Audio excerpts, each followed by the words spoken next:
পাজি বের হয়ে আসে। কারণ পাজি লক্ষ্মীকে আগে থেকেই চিনতো। পাজি লক্ষ্মীকে বোঝানোর চেষ্টা করে।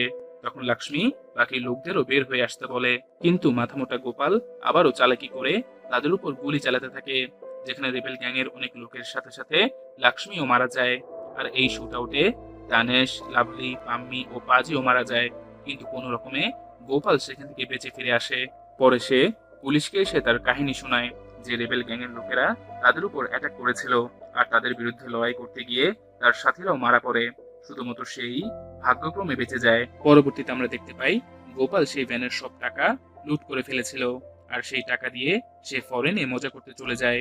আর তখনই রাতে সে জানতে পারে মোদিজি রাত 12টার পর 500 আর 1000 টাকার নোট বন্ধ করে দিয়েছে, আর তার কাছে তো সব টাকা এই নোটেরই ছিল।